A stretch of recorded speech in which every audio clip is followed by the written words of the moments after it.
Hot take, Ravens fans. Now I'm just asking you to hear me out here. Don't just immediately start commenting away.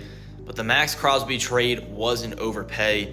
However, it was the right move. These things are not mutually exclusive. They can both be true at the same time. It was an overpay.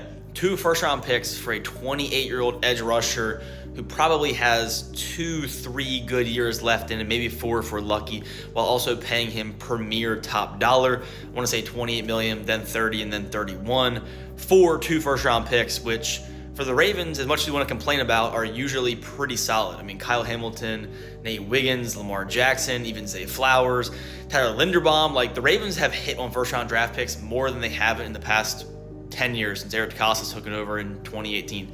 Even Newsom too, obviously. So now to really drive home the idea of this being an overpay, we're going to look at every single player who's been traded for 2 first-round picks.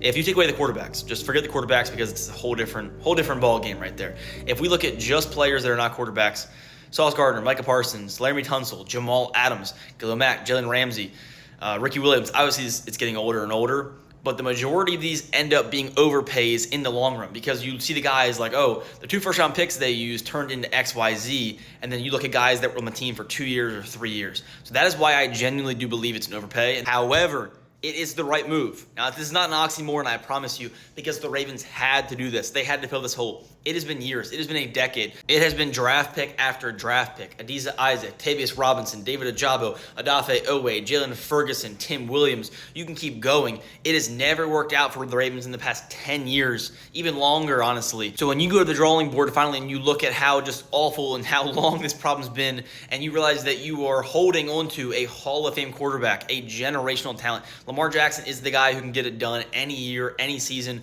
while he's in his prime. So eventually you have to reach the point where you cannot continue to waste his prime hoping that you can finally hit on a draft pick. And that's what the Ravens finally came to. They decided, let's call it. Let's go for it. Let's make the move. Let's take a page out of the Rams GM book and say, F them picks. Let's go win a Super Bowl. Let's go win a championship. That is the drive, that's the mentality the team needs. And it's so good too because of the new head coach, the new OC, the new DC, the new staff, the new everything. They are revamping, they are changing the mentality, and they are going all in on this year and next year. Start building up, start going, and just put all the chips in the middle, all in. If it doesn't work out, it doesn't work out, and it doesn't matter anyway because the window is getting tighter, the window is getting smaller, and we have less time in Lamar Jackson's prime and his career, honestly. So is it an overpay? Yes. Would I have liked it to be a little bit smaller deal? Yes. However, you got to do it. You got to go all in at some point. You got to fix this hole because you cannot let this go for years and years and years.